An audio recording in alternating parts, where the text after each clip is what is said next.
From Golden Life Creative Vision Studios, we create wisdom through vision. Every story begins as a spark. Every spark becomes light. And through light, we create wisdom. Golden Life Creative Vision Studios.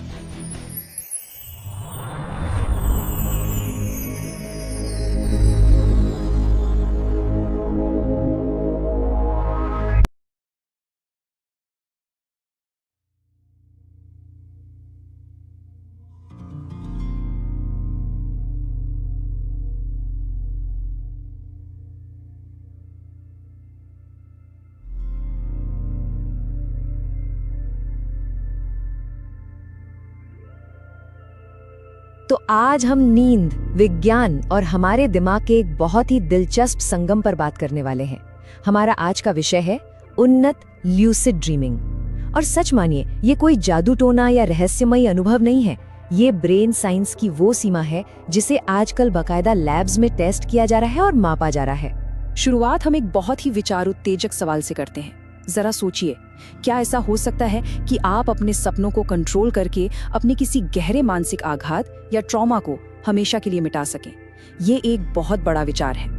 इस विश्लेषण में हम lucid dreaming को किसी जादुई घटना की तरह नहीं, बल्कि एक ऐसे क्लिनिकल टूल की तरह देखने वाले हैं जिसमें हमारे मानसिक स्वास्थ्य को पूरी तरह से बदलने की जबरदस्त क्षमता है। हमारी आज के इस चर्चा की रूपरेखा कुछ इस तरह रहेगी। सबसे पहले हम उन्नत लूसिड ड्रीमिंग तकनीकों को समझेंगे, फिर सपनों पर हो रही वैज्ञानिक रिसर्च पर बात करेंगे, उसके बाद अपने अचेतन मन यानी अनकॉन्शियस माइंड की गहराई में जाएंगे और अंत में देखेंगे कि पीटीएसडी और मनोवैज्ञानिक उपचार में इसका कैसे इस्तेमाल होता है। तो चलिए सबसे पहले बात करते हैं उन्नत लूसिड ड्रीमिंग की तकनीकों पर। और हाँ, सपनों पर कंट्रोल पाना कोई अमूर्त विचार नहीं है, बल्कि ये एक ऐसा कौशल है जिसे एक निश्चित संरचना के साथ आराम से सीखा जा सकता है। सबसे पहले ये समझते हैं कि आखिर ये लूसिड ड्रीमिंग है क्या। आसान शब्दों में कहें तो ये वो अवस्था है जब आप गहरी नींद में सपना देख रहे होते हैं, लेकिन आपको अचानक से ये एहसास हो जाता है कि अरे ये तो सपना है, ये कोई आम नींद नहीं है। वैज्ञानिक भाषा में इसे मेटाकॉग्निशन कहते हैं, यानी अपनी ही सोच को देखने और समझने की क्षमता। होता यह है कि जब आप रैपिड आई मूवमेंट यानी आरईएम स्लीप में होते हैं तो आपके दिमाग के प्रीफ्रंटल कॉर्टेक्स में अचानक बहुत तेज हलचल होने लगती है। और सबसे खास बात यह है कि इसे न्यूरोलॉजिकल रूप से मापा जा सकता है। अब सवाल यह है कि इसे किया कैसे जाए। लूसिडिटी को ट्रिगर करने के लिए शोधकर्ताओं ने कुछ बहुत ही सटीक तरीके विकसित किए हैं। यहाँ 3 सबसे प्रमुख तरीके हैं। पहला है MILD, जहाँ आप सोने से पहले दिमाग में एक पक्का इरादा सेट करते हैं। दूसरा है WBTB, जिसमें नींद को जानबूझकर बीच में तोड़ा जाता है। और तीसरा है वाइल्ड, जो काफी एडवांस्ड है, जहां आप जागते हुए सीधे सपनों की दुनिया में पूरी चेतना के साथ प्रवेश करते हैं। आइए इनमें से WBTB यानी वेक बैक टू बेड तकनीक को थोड़ा स्टेप बाय स्टेप समझते हैं। ये तरीका सीधा आपकी REM स्लीप साइकिल को टारगेट करता है। इसमें आपको पहले 4 से 6 घंटे की नॉर्मल नींद लेनी होती है। उसके बाद आप उठकर 20 से 30 मिनट तक पूरी तरह से जागते हैं और फिर एक लूसिड ड्रीम देखने के बहुत ही दृढ़ इरादे के साथ वापस सो जाते हैं। ये पूरा प्रोसेस आपके दिमाग की अवेयरनेस को एकदम पीक पर ले जाता है। अब आगे बढ़ते हैं अपने दूसरे हिस्से की तरफ, सपनों का वैज्ञानिक अनुसंधान। अब हम पर्सनल ट्रिक से बाहर निकलकर उस सख्त लैब एनवायरनमेंट में चलते हैं जहां इन सब घटनाओं का बाकायदा परीक्षण किया जाता है। जरा इस नंबर पर गौर कीजिए, 18.6%। ये कोई मामूली आंकड़ा नहीं है। हाल ही में हुए वैज्ञानिक अध्ययनों में जब पूरी तरह से सो रहे लोगों से सवाल पूछे गए तो 18.6% बार उन्होंने बिल्कुल सही जवाब दिए। सोचिए, इंसान गहरी नींद में है और बाहर की दुनिया के सवालों का जवाब दे रहा है। ये एक बहुत बड़ी साइंटिफिक सफलता है जो साबित करती है कि सपनों की दुनिया और बाहरी दुनिया के बीच 2 वे कम्युनिकेशन बिल्कुल मुमकिन है। अब आप सोच रहे होंगे कि ये कम्युनिकेशन होता कैसे है। दरअसल रिसर्चर्स सो रहे व्यक्ति के साथ पहले से कुछ शारीरिक सिग्नल तय कर लेते हैं। जैसे जब कोई लूसिड ड्रीम में पहुंचता है तो वो अपनी आंखें बाएं से दाएं घुमाकर सिग्नल देता है। और सबसे कमाल की बात तो ये है कि जब सो रहे लोगों से सिंपल मैथ्स के सवाल पूछे गए, जैसे 8 - 6 कितना होता है, तो उन्होंने अपने चेहरे की मांसपेशियों को ठीक 2 बार हिलाकर सही जवाब दिया। है ना बिल्कुल दिमाग घुमा देने वाली बात। तो यहाँ सबसे क्रूशियल पॉइंट ये है कि विज्ञान अब सिर्फ इंतजार नहीं कर रहा है, वो हमारे दिमाग को एक्टिवली स्टिमुलेट कर रहा है। इसके लिए एक तकनीक है TES, यानी ट्रांसक्रेनियल इलेक्ट्रिकल स्टिमुलेशन। ये एक ऐसा तरीका है जो बिना किसी सर्जरी के हमारे दिमाग की गामा ब्रेन वेव्स को टारगेट करता है। मतलब वैज्ञानिक अब बाहर से ही आर्टिफिशियली आपको सचेत सपनों की अवस्था में भेज सकते हैं। ये सच में नींद के विज्ञान में एक बहुत बड़ी क्रांति है। अगर हम इसके वैज्ञानिक विकास की टाइमलाइन देखें तो ये कोई आजकल की हवाई बात नहीं है।